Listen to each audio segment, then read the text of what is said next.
my oldest and my youngest. Well, Ready? well, my youngest. Okay. All right. Good evening, everyone, and welcome to tonight's Our Community, Our Health Forum, Lung Cancer Research and Me, Everything I Wanted to Know. We'd like to thank everyone for taking the time to join us tonight. This town hall is funded by the UF Cancer Center and jointly sponsored by Science and UF, an outreach program of the STEM Translational Communication Center, and Health Street, a community engagement program in the Department of Epidemiology funded by the Clinical and Translational Science Institute. Our goal over the next hour is to provide an opportunity for community members to ask our panel of experts questions about the role of research in advancing the care of patients with lung cancer. Now let's meet our panelists. Dr. Frederick Kaye is the medical director of the Thoracic Oncology Program and director of the Lung Cancer Center with UF Health Cancer Center. Giselle Moore-Higgs is a research coordinator with UF Health Cancer Center.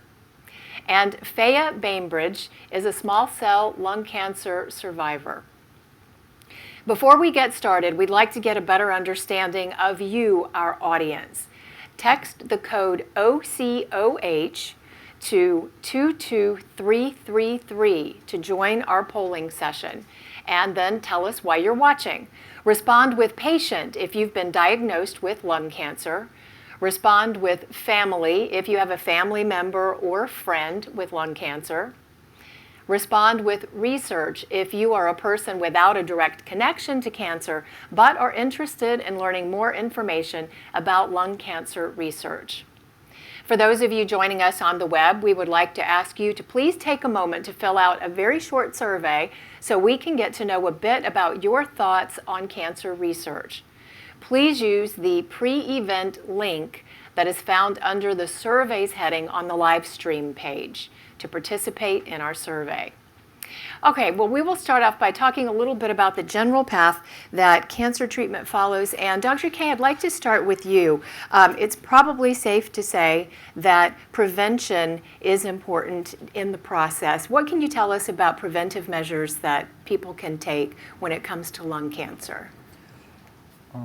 Well, the first important preventive measure is the very marked increased risk factor that tobacco and smoking has on this disease. It was an epidemic through much of this century because smoking rates in the adult population have decreased actually quite dramatically over the past 30 years. Death rates, age-adjusted death rates, are actually going down for lung cancer at this time. But there still is a substantial burden. The majority of the patients that we see, we think tobacco is the link, and that's the key prevention. There are new products on the market, some of them ostensibly to help cut down on smoking. The electronic cigarette is one, and there's a lot of ambivalence or uncertainty on the safety of that as a specific tool to use. So we do our best to try to encourage people not to smoke, or if they're smoking, to quit. I want to add one other thing, though. We are seeing a substantial number of patients with lung cancer who are non-smokers, distant smokers or lifelong non-smokers. It's a very timely topic for a large population of the people, and there's concern, is that risk rising, and what might be the risk underlying that, and that's an area of active study. Okay. Can we talk about screening? I think many people might be familiar with screening, the protocols or the recommendations for breast cancer, prostate cancer, colorectal cancer. When it comes to lung cancer, what are the guidelines? What should people keep in mind about making sure that they don't have a problem that they're not aware of? The first thing I'd want to say, screening is very controversial, as anyone who follows a patient or a subject knows. And the controversy, especially with breast mammography, the way I view it is all doctors feel the same way. Screening is important, it's key, but our tools aren't as good as they need to be. And when you find the cancer, the treatments aren't as good as they need to be. So there's risks to a lot of our treatments, and we want to be careful that we don't overdiagnose patients who don't need a specific treatment, and it's complicated. Lung cancer screening is different from the other tools done so far because we know we will identify abnormalities on very sensitive chest CT scans, and what we do as physicians, when we see those, we don't act on them. We repeat the scan over time and make sure it's growing to make sure we only attack those patients who we feel quite confident it is an important lung tumor. Getting to your question, who falls into it? It's a moving target right now because we're not sure. It's new, it's early. The broad guidelines are if you're 55 years old to 80 years old, and if you smoked a certain amount, and there's a certain calculation, if you smoked the equivalent of a pack a day for 30 years, you would qualify, the insurance would cover the cost for that. And we think it's an important tool. It's underused right now. So not as many people are taking advantage of lung cancer screening. To some extent, it's because of, I think, a lot of the controversy over lung cancer screening and that perhaps a doctor might act prematurely on finding an abnormality which is benign or not truly malignant. And so I think that's part of our goal to sort of communicate, who we think, are best served by that. And I think we can help people by pursuing it better than what we're doing so far.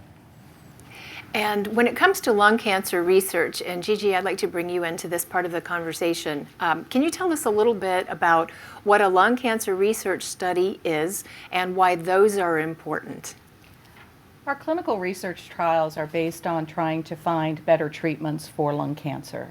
So we have several different phases of clinical trials. We have our phase 1 trials where we're trying to see if a new drug can be safely given to patients and find out what doses can be given to patients and without causing a lot of problems.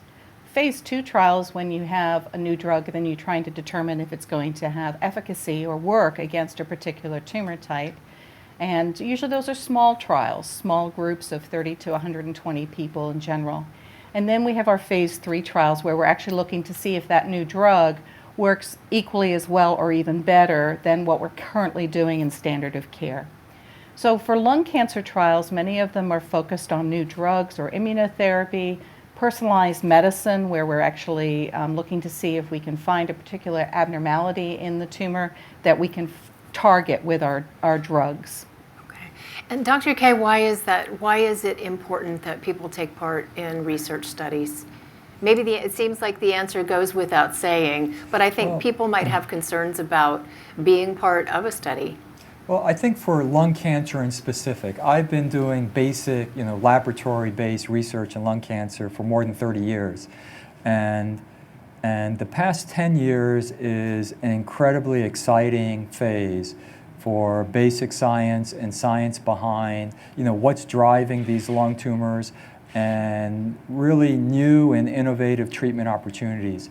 The opportunities for the patients are moving a lot slower, but the background basic research is so exciting right now, and the clinical trials that are coming online now are very tailored and targeted to strong underlying basic science principles. So I think the promise for treatment opportunities has never been greater, and so I think a lot of the excitement of enrolling patients on the trials is how much the doctors themselves feel committed that this is a worthwhile venture, and this is a really exciting period of time. Mm-hmm. And Faya, you've been through that process. Would you say that it was a worthwhile venture? Yes, I think that's the reason I'm here today, actually. I was diagnosed with small cell lung cancer. I was told that it's terminal. They gave me 2 weeks to live if I did nothing. If I had chemo treatment, I would have about a year to live. And then they gave me the option of a study, and I participated in that, and I was in it for 1 year. And I think it has a lot to do with why I'm here. And so you would recommend to a friend, say, who had the opportunity to go through something similar, you would say, I think you should think about it. and I consider it. I would. Okay. And even at the time when I was diagnosed, I felt as though if I participated, the doctors could better understand the disease, and or it might help somebody in the future. Maybe not me. In my case, I think it helped me. So. Wonderful. Do you have a question for our panel? We'll be taking questions live during our event tonight, so we want to remind everyone about that. If you have something you'd like to ask, we have 2 ways that you can reach us. Tweet your question via Twitter using hashtag OCOH, or you can text us your question. If you have not already texted the code OCOH to 22333 to join our polling session, please do that now. And once you've done so, you can just text in your question. Gigi, let me ask you, who conducts research studies? Would a regular doctor, if I'm a patient, would my doctor be allowed to be part of that process and be included in treatment discussions and the research discussions? Most private practice physicians do not conduct clinical trials in their offices. It takes a huge team of individuals to properly conduct a clinical trial because the amount of very close supervision to the regulatory side of things as well as to the actual patient care. So most clinical research is conducted in larger academic institutions or large outpatient practices. And the clinical research usually is done in a team of individuals. So the physician is the principal investigator. You have study coordinators like myself. You have data managers who are responsible for collecting important data. And then you often have the team of nurses and physicians in the clinic providing input into the day-to-day management of the patient. Okay. And what kinds of patients would be involved in a research study? Are they only open to patients with certain types of cancer, certain stages of cancer? How are those decisions made? There are lots of different types of clinical trials. In cancer, we can have clinical trials that are sponsored by specific pharmaceutical companies. Some clinical trials are sponsored by investigators who develop the trials themselves. And then we have national cooperative group studies. So we can't, each academic site doesn't open every single clinical trial. But what we try to do is offer what we think are the most important clinical trials for a particular disease. And so when a patient is potentially eligible for the trial, we'll be looking at the type of cancer that they have, the size of the tumor, has it spread to other places, how healthy is the individual, how committed are they to coming to make the appointments that are necessary for the study. So there's a lot of information that goes into it. As we get more into personalized medicine, where we're trying to find a particular marker on a particular individual's tumor, the number of trials goes down that our patients are eligible for, just because we're trying to target a particular type of disease, marker. Okay. And as you're considering all of these factors as a researcher or as someone who's trying to enroll patients in a research study, the patient is probably thinking about other things. What does the patient need to consider, Dr. K, as if they're asked to participate in a research study? What are the kinds of questions maybe that they should be asking? Well, first of all, to be as educated as possible under the circumstance. A lot of patients are overwhelmed with the diagnosis. It's hard for a patient to go through this by themselves, no matter how educated they are or not. They need a group of family or friends to be there to listen to the information, to try to, or tape the conversation to hear it again. As they go through the different options of treatment, because there usually are choices as to how to move forward, from no treatment or limited treatment to standard treatments to a research trial. Philosophically, if there is uncertainty as to how best to attack this, I'm always in favor of a research clinical trial. They're very rigid. They're like little recipes with all the regulatory natures. And so patients have to be eligible and have to meet every bar of that. And that's one of our big struggles is not so much that maybe a patient doesn't want to get on a trial, but we do our best to try to get on the trial. A lot of these new therapies are incredibly exciting. And I find circumstances where patients can only get access to these drugs through a clinical trial. And we have to sort of negotiate the eligibility criteria. So there's a lot of decision making to be done. It can be very overwhelming, and we just do the best we can. And I love the fact that you recommended that some of those conversations be recorded. We all know we have terrible recall, especially in stressful situations. And Faya, you've walked through this. What would you recommend? And we will be talking a lot more about your story tonight too, but what would you recommend as far as for a patient who's going to be having these conversations? What are some of the things that you learned along the way that might be helpful to other patients? I think it would be very good to have family members or someone that's in the know. I have a cousin that is in the medical field, and I had her present also when I was diagnosed, so that she could help me to understand what I was facing. Okay. And I think that's real important. Good, that's great advice as well. We do have a live tweet question that has come in to us. So let's see what's on the minds of folks who were watching and listening. And am I allowed to change my mind if I decide that I don't want to be in a study any longer?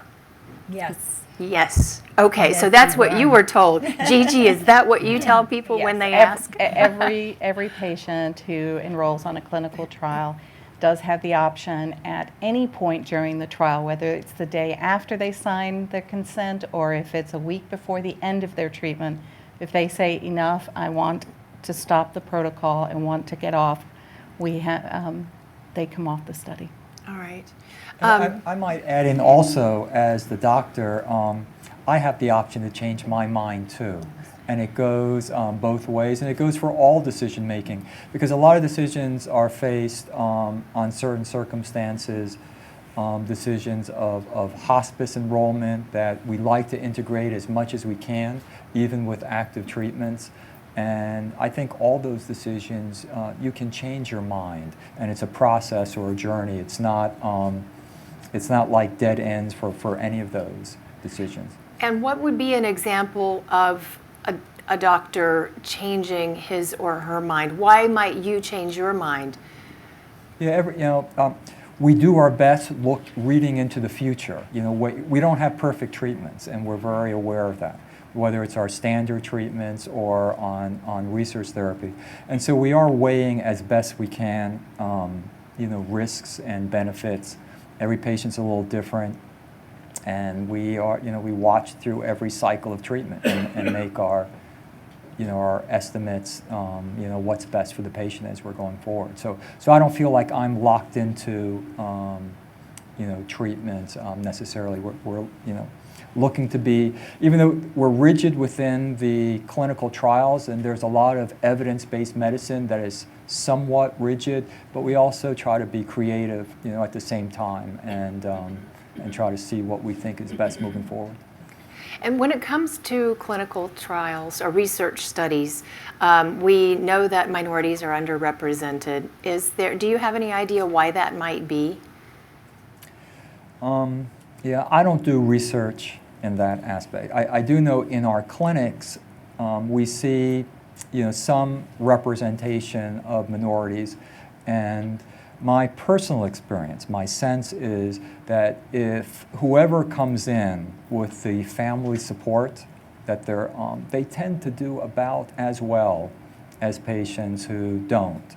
And so I don't see myself huge differences in background or socioeconomic status. A lot of it just has to do with the motivation and the family support they have. There are going on a clinical trial can be very overwhelming. The paperwork is more cumbersome than what it needs to be, and I think you have to develop a certain amount of trust because you're not gonna, I don't really understand all the paperwork that's in front of me. And so I think that's part of the issue, is also developing a certain amount of trust. Right. And Gigi, do you have any thoughts as to why, as to what might possibly, what could we do about that? I think a lot of it is cultural. There's very definitely, there has been a lot of research looking at this very specific issue, and there are cultural differences. Many people are concerned that they're being treated as a guinea pig, that research is, a sign that people just want to try something on you, and there isn't really a lot of thought behind what's happening. And we, as scientists and as research nurses and coordinators, really need to do a better job of explaining the process of research to families and to the patients. There's a lot of misunderstanding and information that's out there, not just about research, but about cancer and its treatment as a whole. And so education is a critical piece of what we do every day. I would like to say that I Yes. had great care, and I was monitored very closely, and it was just as close as you could get, I guess. And it seems like they wanted to know every little thing about me, while I was on the trial, Right. and even now, I think Right. they're still very concerned about me. And I didn't feel like I was being a guinea pig or whatever. For my case, I felt special. And let me ask you this. Let's circle back to your story. Can you tell us a little bit about when you were diagnosed and how that process unfolded for you? What was that like? Well, I was a long-term smoker, and about 3 months prior to my diagnosis, I started losing a little bit of weight. About a month before, I got a cough, and I kind of lost my voice. And then at the end of that month, I had severe chest pain. I went to the ER, and it was full on. By the time I was diagnosed, it was too late, as they told me. Okay. And the symptoms did not occur in time. It was very short. And so your treatment started with what? What were the decisions that had to be made from that time that you found out that it was too late, so to speak? Right. When I found out, I was severely ill, and I had 2 weeks to live. The cancer, I had a tumor the size of an orange in my chest, and it had gone into my liver, some spots in my liver. And when you have a choice of you're going to die in 2 weeks, or you can have chemotherapy and live possibly a year, it is a terminal disease. So I was looking at the end quick or in about a year. So how did you make the decisions about your treatment? What happened from there? You had conversations with... Yes, I had my husband saying, chemo, chemo, chemo, of course. And I wanted to know what kind of quality of life I would have for that year. That was important for me. And they told me it would be an okay year. And I accepted that. I'm a born-again Christian. I believe that God is my great physician, and I'm in His hands. And everyone is terminal. It's something everyone has to face. No one is going to outlive death. So, I have that faith. And with the clinical trial coming along, that was just to help other people. But I'm here today. This is 3 years. I'm into it, 3 years. And you were told 2 weeks. Yes. And along the way, you also had your divine physician, and you had Dr. K. And Dr. K As actually well. is my He was part of the doctor. process, we'd He like is to my mention. doctor. So, And he's excellent, and the care that I had has been excellent. All my whole journey through has been excellent. that's wonderful. And I think it's that way for most people. I think it's that way for most people. Dr. Kay, would you say that the process for the most part, especially when you have a patient who's willing to be positive? No, yeah, and we encourage, I'm always cautiously optimistic.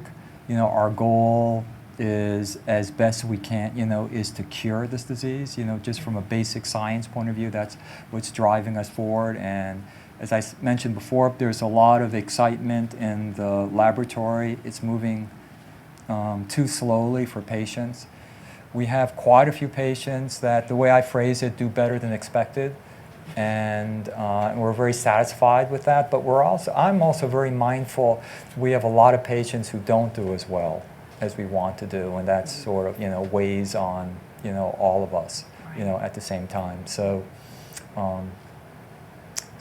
the big motivation, I think, for especially now, as opposed to when I was first starting, the clinical trials now, the drugs that are being developed, they have a very clear underpinning that makes sense, and that just creates more motivation for physicians, and patients are being attuned to that as well when they're looking for treatment opportunities, and so there's a push to try to maybe make some of these opportunities more broadly available, not within the rigid confines of a clinical trial, but a certain amount of regulations are needed and audited, and that's sort of the balance that's very difficult. These treatments are very expensive.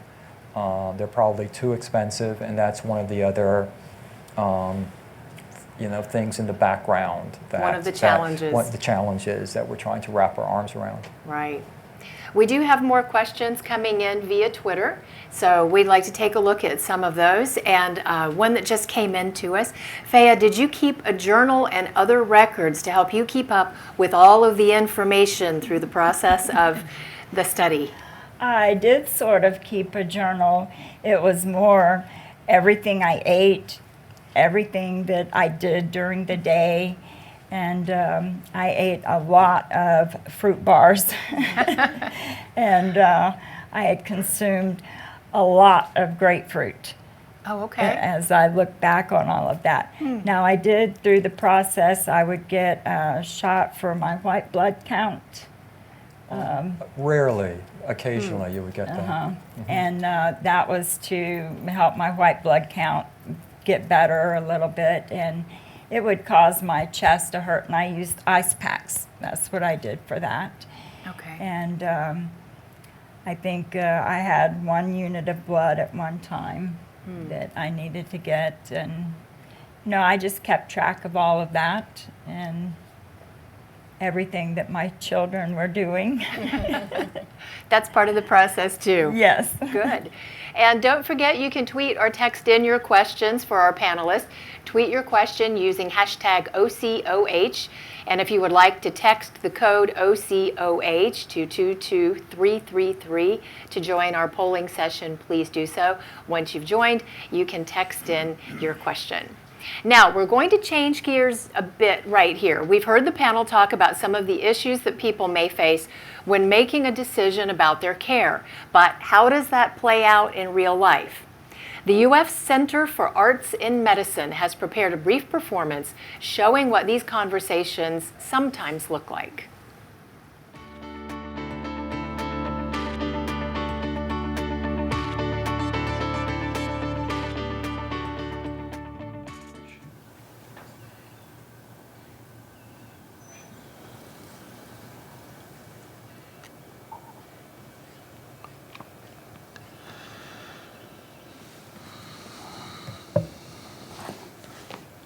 I'm sorry to hear that, Gina. You're going to get through this. I know it. Now, tell me what the doctor told you. He told me that even though the last round of chemo wasn't effective, there's a research study that would be a good fit for me at this stage of my cancer. Well, that sounds promising. I don't know. It's a lot of information to understand. Well, let me take a look.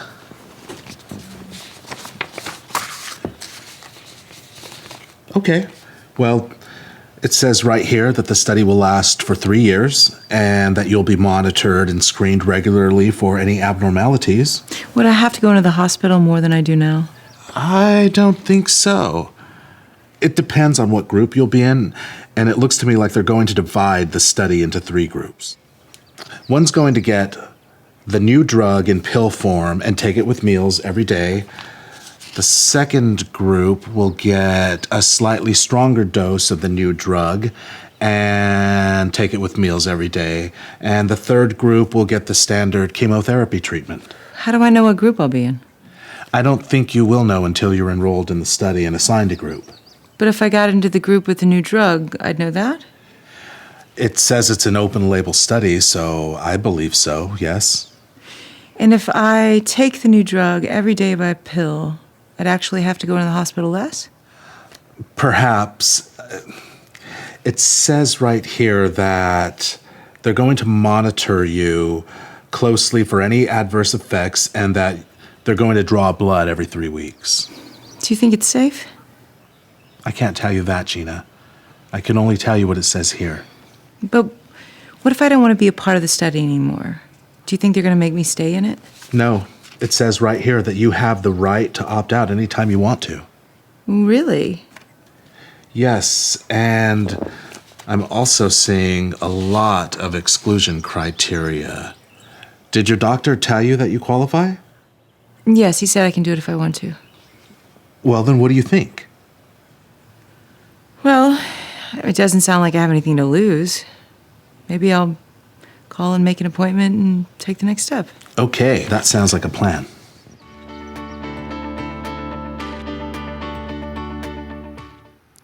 So obviously Gina had a lot of questions, and she had a friend there to kind of walk her through that process of understanding. How important, Gigi, is the patient's understanding when talking about a research study, considering a research study? Should they put themselves in their doctor's hands and just let them guide the whole process, or is that kind of questioning important for their healing? I think it's very important for people to understand what the protocol or the treatment is going to be, whether they are getting standard treatment or whether they're going on a research protocol. It helps people wrap their arms around what to expect. They see it, it's put out there, they understand every step, what to expect. If something's a little different, that kind of cues, well, I need to ask a question as to why that's different. I think it falls into the whole part of, being responsible for your health and being an active participant in your health and making those decisions. So we strongly encourage patients to take time to learn about what it is that we have to offer with our clinical trials. We're encouraged to have patients take the consents home with them that provides all the information, allow them to share it with their families, share it with a physician or somebody who may be in the healthcare field that they trust, who can review it with them and go over it with them, and then come back and spend some more time reviewing it with us one more time before they decide. Okay. And we've already talked a little bit about, and Gigi, you brought this up, the different kinds of research studies, the different levels. Is it always about testing a new drug? No, there are lots of studies out there that are looking at other types of treatments, such as radiation therapy treatments. That there are things that we do that look at taking care of patients after they've gone through treatment, and looking at how their bodies responded to the treatment that they received. They're called survivorship trials, where we're looking to see how the side effects or the late effects of some of the treatments that they may have received actually have impacting their quality of life. So no, it's not always about a drug. And we hear about control groups. And Dr. K, does control group mean I will be the patient who doesn't get treatment? When we hear about those in studies, sometimes we think, well, there's the placebo and then there's the investigational medication, and it's one or the other. There are fewer and fewer studies such as that. But whenever a study is done, it's done because there's uncertainty between the two, and there are risks and benefits. So there's a sense that either arm is just as beneficial in the long run. But there are fewer studies where patients say would not get any treatment at all. I'm not aware of any right now that we're engaged in. There are circumstances where you do get a certain best treatment, and then you might be randomized to something additional or not. And so that might be a common circumstance, and the patient may have questions about that. And so those are just important things, to weigh in those circumstances. Like if I recall in Mrs. Bainbridge's case, it was a randomized trial as well, and she might have randomized to the arm that didn't get the investigational agent. The nuance of that is often companies will set up a 2-to-1 randomization so that most people would get the investigational, but there still would be some who would go on the not getting it. And I have other trials, and I have to call the patients up afterward who don't get the investigational agent. A lot of them have a lot of emotion build up that they wanted to get on the trial for that. And they're generally built in such a way now that you can cross over and get access to the drug eventually. But they have to understand that this is part of trying to collect data, move the field forward. And I haven't had a circumstance of the patient, withdrawing because of that. But again, your question also about approach, every patient and family I found is different. And how much information they need is different. Sometimes a second opinion or a third opinion is a very good idea, not for all patients or families. And so that's part of the journey you have to go through and see what works best. And it's different for everyone, isn't it, Faya? Yes, it is. Yeah. We have another tweet that's come in to us that we wanted to check out and see if we can get this question answered. Is there a nutrition component to cancer treatment studies? That's a great question. I can say this has been studied for a long time, and a lot of the data comes out of it sometimes is counterintuitive, in that the sense if you starve the body a little bit, there can be some beneficial effects that are coming out of that, and some of the drugs or modalities that are being tested in the lab are tapping into that, starving the body a little bit and triggering the pathways. It's almost like exercise is also, you consume calories, you consume ATP, and short-term or deprivation taps into that. When you look at giving more of a certain thing, more of a supplement, more of that, at least in my experience, hasn't necessarily worked out from a cancer point of view. There are some supplements that are important. A lot of them are natural products. They can have unexpected beneficial actions, and many of them are understudied. So to get at this question, it's a complicated question. There's a lot of nuance to it. I'm not an advocate of taking large amounts of anything, just because when you've actually studied it, the intuition just hasn't borne that out. Okay. Gigi, in the conversation between Gina and Sam that we saw earlier, one of the things that they mentioned was the term open label. Mm-hmm. Can you give us an idea of what that means? What open label means is that we actually, as the scientist or the investigator and the nurse and the family, know which arm the patient is on. So they know whether or not they are actually getting the investigational agent and what the dose is. There are some studies that are blinded where nobody knows which drug the patient is getting, and those are a little bit more complicated and often used very early in research, not in our larger studies. Okay.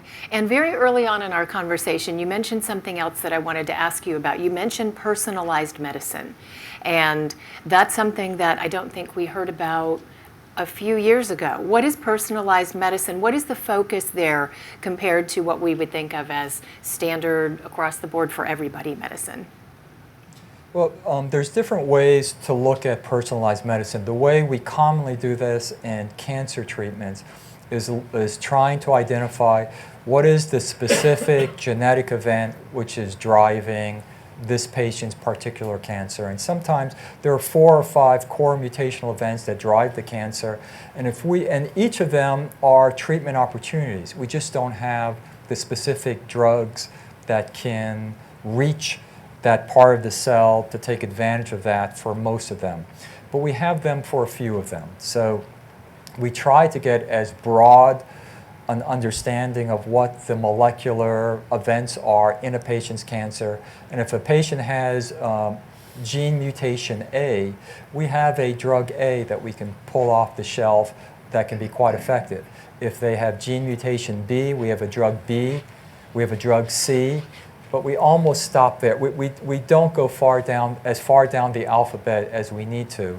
And that's part of the great excitement. You have to match these drugs very precisely with the specific mutation. They seem not to work, or you may have side effects and no benefits if you use them in everyone. It makes for very complicated clinical trials right now, because it looks like we have to have a very deeper understanding. You know, all lung cancer is not the same, and they're very small subgroups. There are costs to all this. And if some of these mutations are only 1% or 2% of the population, do we screen everyone to find just a few cases?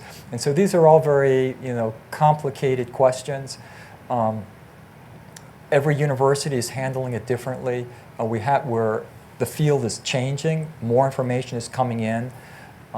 So that's part of sort of the complicated nature of guiding it through and having a good understanding. So I think that's at the heart of personalized genetic information. There are other treatments now that take advantage of the immune system. They're very exciting.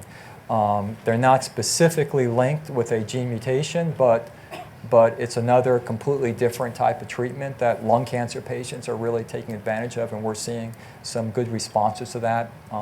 The molecular basis for that immune therapy hasn't been exactly figured out, but it will be. So that's the one side of personalized medicine that we focus on more, but there's others. For instance, how you innately, what you're born with, your inherited ability of how you handle a certain drug, how you handle food, how you handle things can affect how you metabolize things, and that's a whole other field of pharmacology that the pharmacists are trying to tap into. I could go on and on. Okay, we will move on now, though, just for time purposes, to information seeking and decision making. So the audience will have some idea of finding information about research studies if they're interested. How can they go about finding information about research studies? Where can they do that, Gigi? There is a website called clinicaltrials.gov that is run by the federal government, and we have to put every single clinical trial that is open has to be listed in that clinicaltrials.gov list. So you can go to clinicaltrials.gov, you can type in lung cancer, and up will come all the clinical trials that are currently underway that are for lung cancer. You can get more specific if you need to. If you're looking for just the clinical trials that are available in your local area, the University of Florida Shands Cancer Center website has a link that lists all of the clinical trials that we're conducting for lung cancer and all the other types of cancers that are available. And most institutions that are doing clinical research have those types of links to their institution's website that are on their website that list all the trials that are available. Okay. And we have another Twitter question that has come our way. Someone wants to know, why is research important to public health? Who would like to tackle that one? That's a big question. I Thea, think you tell research us is why very it's important because I'm here. I am here, I believe, because of research. I think research is critically important to public health across the board. If we aren't learning about new opportunities to help patients, not just with diseases that are are terminal if we don't treat them, but also diseases that can be chronic and long-term, we're not moving forward in medicine and health.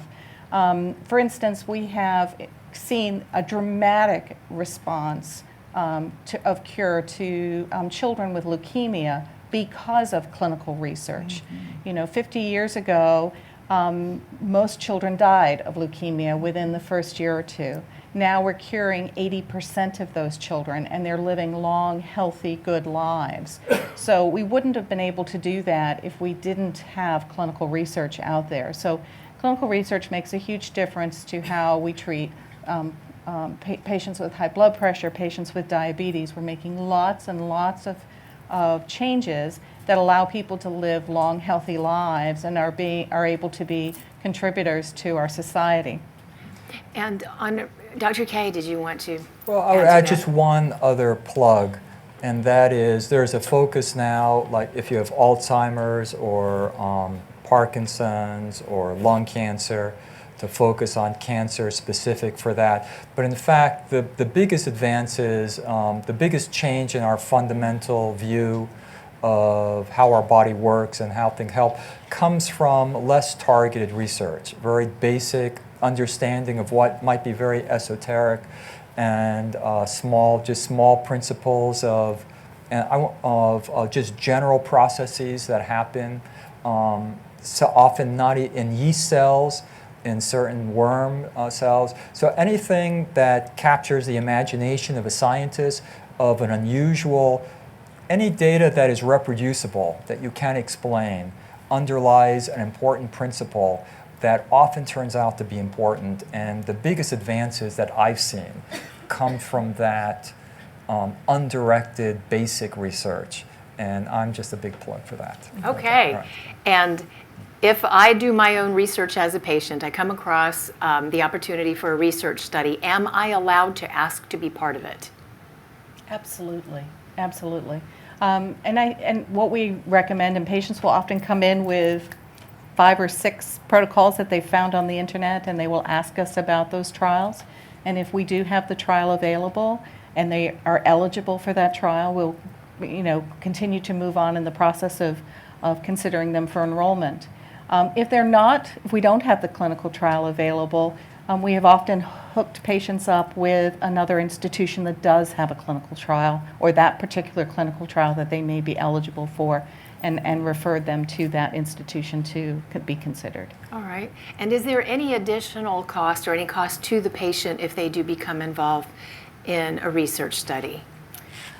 Many of the research studies are sponsored by a pharmaceutical company or the federal government, and so we receive a small pot of money to conduct the research, and that usually pays for the study drug, usually it pays for any specific tests that are being done just for research, but for the most part, the care that you would be getting would be care that you'd be receiving if you weren't on a study, and therefore those charges are sent to your third-party payment payer, your insurance or Medicare, Medicaid. Right. And remember to tweet your questions, #OCOH, or text us. You can join our polling session by texting the code OCOH to 22333. Once you've joined, you can just text in your questions. And we've been getting some great questions via Twitter so far tonight, so thank you for those. And we're going to change gears a little bit again. The UF Center for Arts and Medicine has prepared another performance that addresses more of the challenges that patients face when they're trying to decide if they want to be part of a research study. Let's take a look.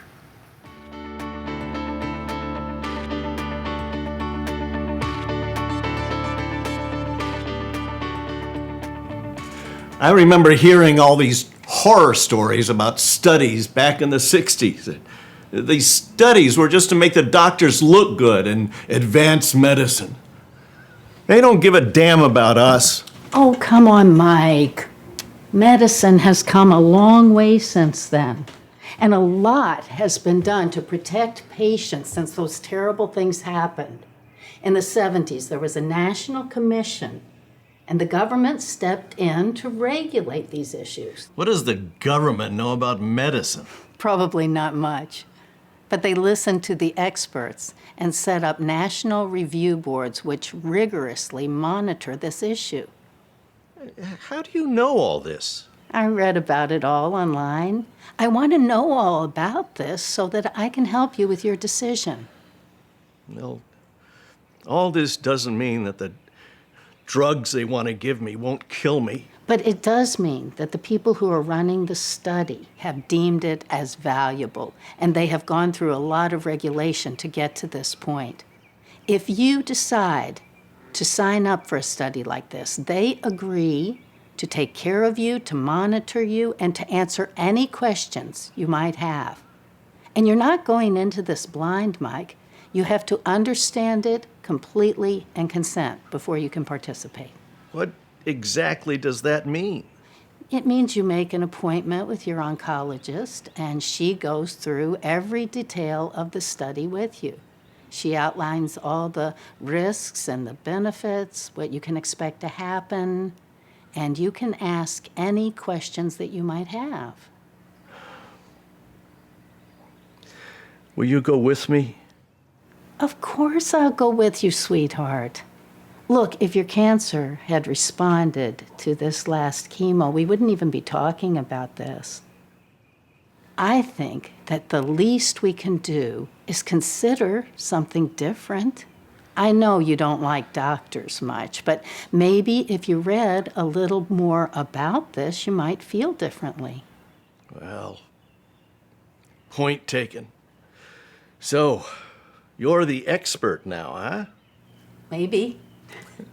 Well, expert, I'll be your student now. Wonderful. I'll print out some things that you can read later on. You want some coffee? You making some? Coming right up.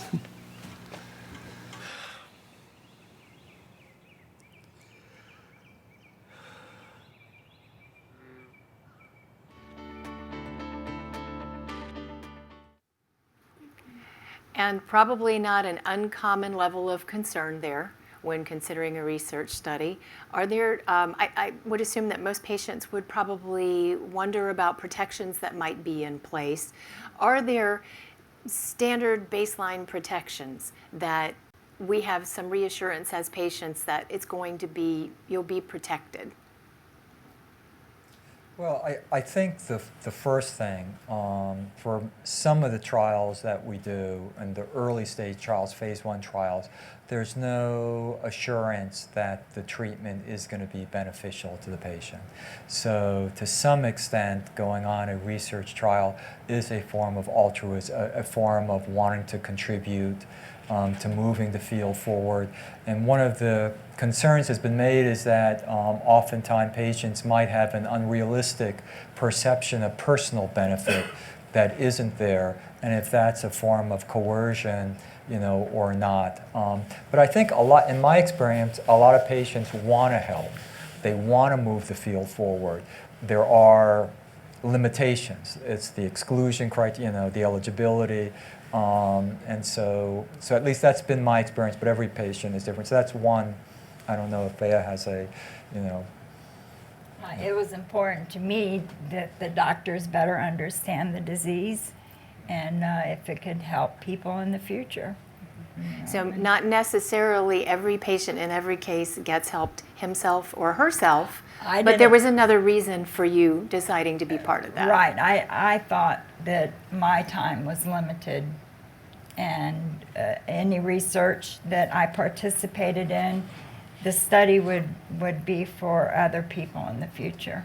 The other thing I tell patients, and Gigi I'm sure would agree with that, is I don't have any certainty that this is going to be helping at all, but a side benefit of going on the research trial, besides having me and or my nurse, there's this whole clinical trials infrastructure that's watching out for you.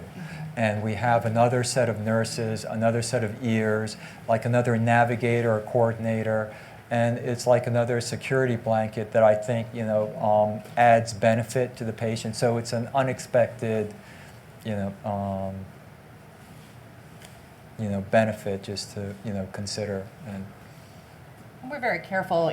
Patients receive a very lengthy informed consent that explains absolutely every step of what the clinical trial will do, so that they'll know what the information is that we already know about the study drug, what would be done if they didn't go on the study, information about the potential side effects that we already know that come from this particular drug, all the steps of what will be done to them. So there's a lot of protection provided within that informed consent, and they get a copy of that after they've signed it, so that they will always have that information with them. It's not just that we're explaining it to you, but we're also providing you with a copy of the informed consent. Many of the studies actually have additional brochures that further explain it. So there's lots of information. And the studies involve a lot of testing, a lot of us constantly checking for side effects and late effects, for problems, so that there's lots of opportunity for us to make sure that the patient doesn't get hurt. Okay. But just for the patient, if they're ever facing this situation, the informed consent is a legal document. It's incredibly cumbersome. It's subject to all these regulations that help, but they also make it very complicated and I think very overwhelming. And in the final analysis, I think it's just a matter of trust. Have you gone through the necessary journey that this is what you want to do? Have you gotten the second opinion? Because I think the informed consent, it's hard for me to. It's a legal document, and it's not at all. To a large extent, it's an obstacle. It's a legal necessity, but it's an obstacle. Yeah. From what I remember, Yeah. I was given this consent throughout. Right. Periodically, Right. I would get the consent and re-sign it and re-go over everything. Right. Okay. Okay. We did have one Twitter question come in that I think to some degree you have already answered, but I wanted to touch on this one. If a new drug or treatment is being tested, does that mean that the doctors don't know what it's going to happen to the don't know what will happen to the patient when that treatment is used? I think it varies. It depends how much science is underpinning this new drug. So some new drugs, we have a lot more hope and expectation for, and other new drugs, it's a black box. And especially when they go into that phase 1 first trial, where they're basically looking for toxicity. And there, I think, is where there's a concern that patients may have an undue sense of benefit when in fact the intent is more to find out about toxicity of the drug. So the answer to that question is yes, we often don't know, but sometimes there's much more excitement behind it because we've seen what it does in the laboratory, we've seen what it does in animal experiments, and I think the science is better now than it was 10 years ago, and we can predict better benefit for patients. So I think there's still surprises, but I think each patient is different too. For me personally, I have a very positive attitude, and Dr. K knows that I was a long-term smoker, and he would ask me periodically, "Are you smoking?" And I would assure him, "No, I'm not," because then the research would be pointless. So I tried personally to do everything I possibly could do to help in any way. And like he says, not really for me. I didn't expect to be sitting here today. I was really trying to help somebody else. Right. Well, you were a very good patient. Along the same line, there was another question from a Twitterer. What happens if I'm in a study and I react badly to a study drug or treatment? And Gigi, I think you probably let people know along the way. We don't always know with every patient exactly what's going to happen. What happens if someone seems to be bothered by an investigational medication and it doesn't seem to be helping, or it actually has some side effects that are very uncomfortable? That's something that the team would then evaluate whether or not we need to leave the patient on the study or not. Is it just something that might be a short term, a rash that shows up that's itchy that's going to go away in 24 hours or 48 hours? Or is this a very serious side effect where the patient's having difficulty breathing and we obviously have a much more serious problem? So it depends a little bit on what the side effect is, but it also depends on if it's something that we expect will resolve, or is this something more serious, in which case maybe we do need to take the patient off the study drug. Okay. And Faya, as you went through this whole process, talk to us a little bit about that experience as far as what went through your mind when you were asked to be part of a research study. Did you have concerns about how you might react? I really didn't, because I was given no option other than I was going to die soon or die in a year for me. And so the choice to participate in a study could only help someone. And, so I didn't see where it could hurt me in any way. And if anything came up, of course, you can stop the study. You don't have to participate, So But I you were think well aware. I was well aware. All through the process. All through the process and continuing through the process. And the study nurse was always concerned about my quality of life as Dr. K. And I felt like I got very, very good care. Gigi, what might be some of the reasons that a patient would be reluctant to participate in a study? Obviously, Faya had good reasons. She wanted to help other people. She wanted to help herself and felt like this was an opportunity. She saw it as an opportunity. For folks who might see the other side, the flip side of that, what might be the things that make them hesitate? Fear of the unknown. If this is something that we don't have all the answers to, and so they might feel more comfortable with something that they know lots of people have already received, and they feel comfortable with that. Some patients come into treatment with a sense of wanting to do what they need to do, but they don't want to have a big impact on their life. So this might entail additional blood draws. It might entail completing quality of life surveys. It might entail some other things that they're just not prepared to do. This is already overwhelming, and that just adds another layer of stress to what is already a stressful time. So I think there's a number of things that are barriers for patients in terms of making that decision.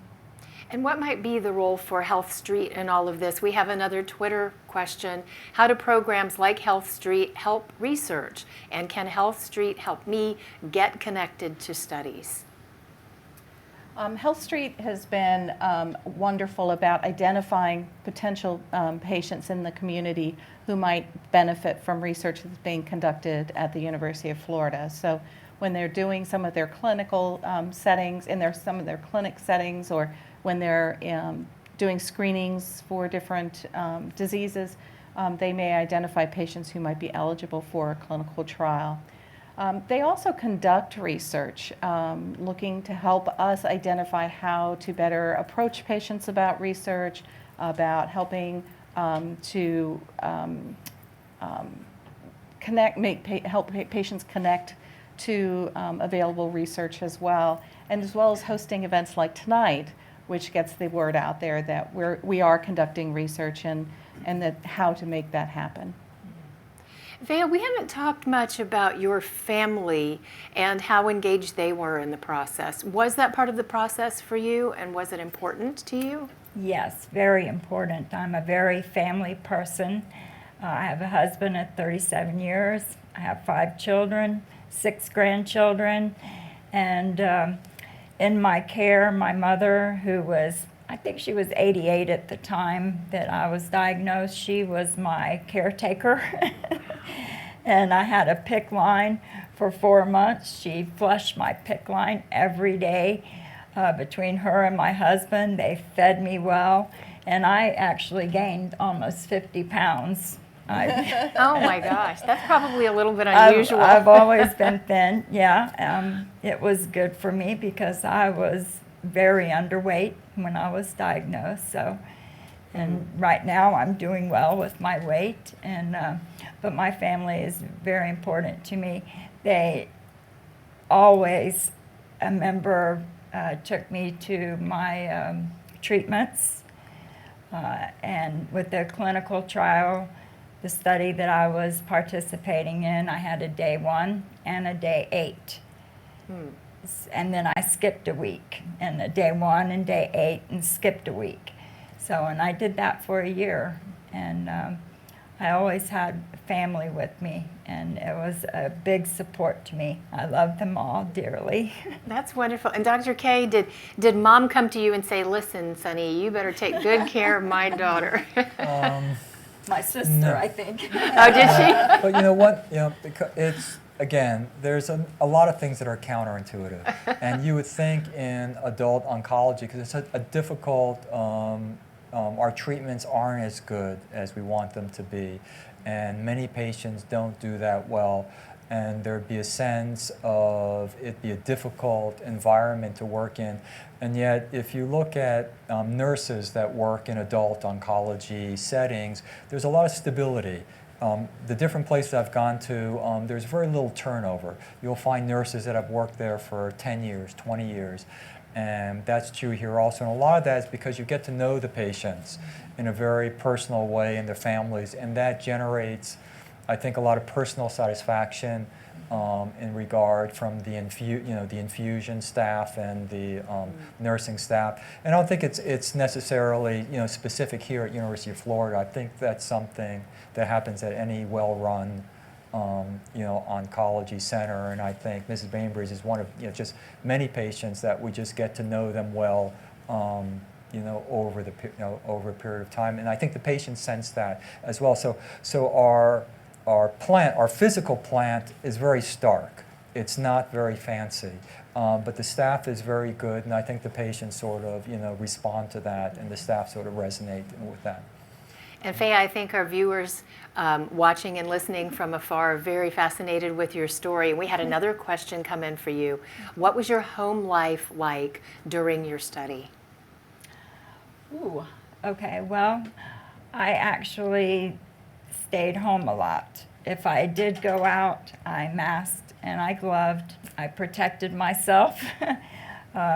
Your immune system is compromised, so with chemo, and so I just continued on with that. If people came to see me, they washed, masked, and gloved before they got to come in and see me. So, and then I just tried to continue on my life as best as I could. And now I bicycle, I watch my grandchildren again, I garden, I do basically what I want to do. And a lot of that, I think, is because, in addition to everything else, she stopped smoking. Yes. And I think that has, to other people who smoke for a long period of time, there's a certain amount of harm that you may never recover from, or it takes decades to recover from. But there are a number of immediate benefits, from cardiac and pulmonary function. So it's always a good idea. And in treating patients with cancer, it's anecdotal, but the patients who still smoke or use electronic cigarettes, they just don't do as well. I have far fewer of them who do better than expected. So. You need to quit. If you smoke, you need to quit. Right. There you go. Faye just told everybody. And it's time now for us to let the audience here ask questions. If anyone has a question they would like to ask of any of the panelists, raise a hand and we'll pass the microphone over to you.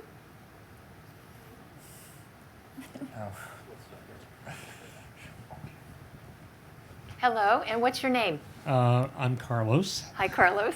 I'm curious about stage 1, stage 2, and stage 3. Can one start a trial in stage 2 and skip stage 1, or do you necessarily have to go through the steps from the beginning? The clinical trials are like recipes. They're very rigid, and they're designed for specific stages ahead of time.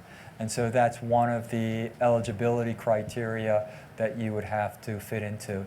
And for stage 1 disease, depends on what the disease is. If it's for lung cancer, most stage 1 disease can be cured, or our hope is that it can be cured with what we call local treatment, whether it's surgery or stereotactic radiation. And so the type of trial that we would be looking at would be different than, let's say, a patient has more advanced disease that aren't a candidate for surgery, and that might be some stage 3 or stage 4. So, so yes, it makes it important. It's one of the key criteria that separates out different clinical trials. So you'd have, if you want a trial for stage 1, you need to seek that out, and those do exist. So, and those are basically patients who have a surgical resection at stage 1, and now what? Do we just watch, not do any therapy? Or maybe you're randomized to a sort of targeted therapy based on a mutation that was found in that resected sample. And we have examples of clinical trials at University of Florida, designed for that specific scenario. It'd be different if you couldn't undergo surgery and then for, stage 3 or stage 4. And in Gigi's case, you Right. received stage what?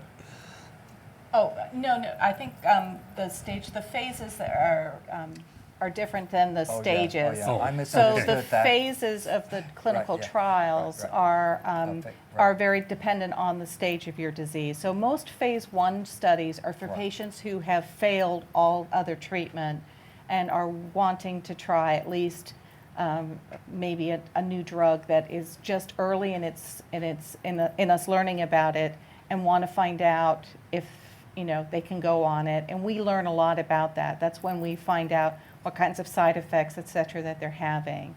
Patients who are usually early diagnosis or are diagnosed up front, we usually have phase 2 or phase 3 studies for those folks. So it's usually the phase 1 studies are usually for patients who have relapsed tumors and have tried all the things that are conventional and may have been on other types of clinical trials and failed. And this may be the only drug that we have in our research arena that might benefit them. Right. The phase 3, okay, now the phase 3, not stage 2. The phase 3 are the most complicated. That's the randomized trial that we're talking about. That's like the last, getting at the end stage, and a lot of the pharmaceutical companies, they're required to do that right now if they want to get FDA approval. So the FDA is requiring showing efficacy in a randomized process. In some circumstances, it's complicated because the drug might be for a specific small subset. And if you study it on a large group, you might miss an important benefit that's for only a few patients, and it might be diluted out by the group. And I think that's, again, an example where I don't think we haven't figured out how best to wrap our arms around that. And the FDA is well aware of that and maybe loosening how they're going to go ahead and approve drugs or try to get large multi-center studies so we can find these small groups of patients, because it takes a long time then if it's a small subset that has just gene mutation A, for instance. Might be only 2-3% of lung cancer. How do you capture and accrue enough of them? And so this is a big issue right now in trying to do things as quickly as possible and yet fall into the constraints of the FDA requirement for these phase 2 trials that often require large numbers of patients for their statistics. And it's complicated. All right, did we have any other audience? We have one more question from the audience. Hello. Hi, my name's Elizabeth. I have a question for Faya. In the general population of people, a majority of people have a negative connotation about medicine in general.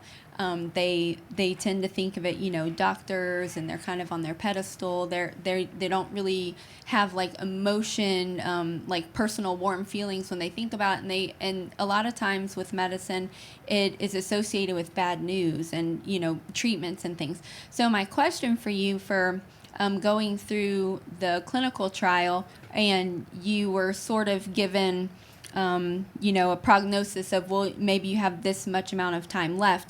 For people who would be thinking about participating in a clinical trial, how much of your time that you had left do you think was dictated or regulated by all of the things you had to do for the clinical trial? Like, did you feel like that sort of ran your life, or was that sort of a subset and then you were still able to enjoy the time you had left? I thought it was very important to participate in the trial first off, and I wanted to be as much involved with my family as possible, and I didn't want to be surrounded with negativity. I wanted people to be positive.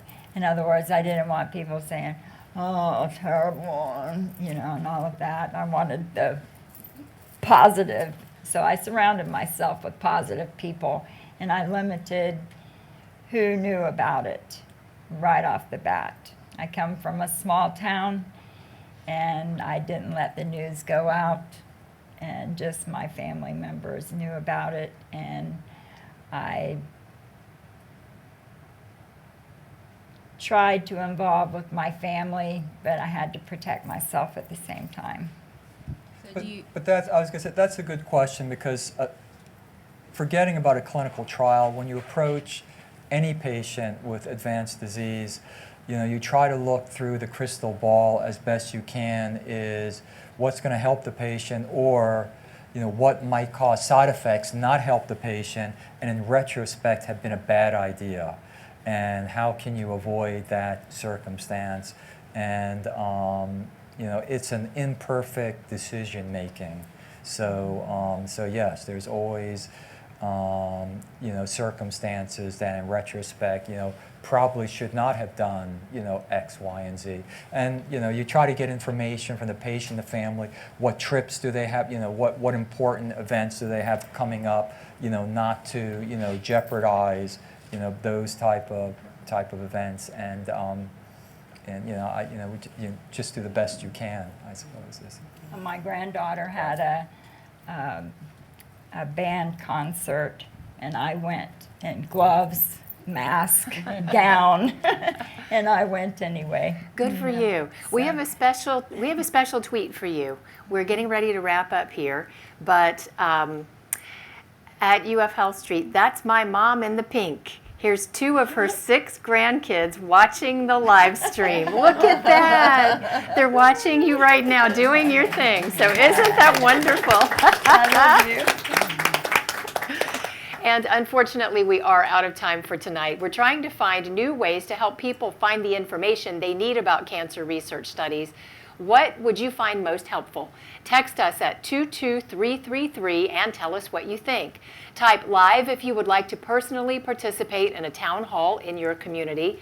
Type webcast if you would like to participate live in a town hall through the internet. Type video if you would like videos that you can access on the internet. And type read if you would like to read news and other information on a website. And for our web viewers, please let us know what you thought of tonight's event by taking a short post-event survey.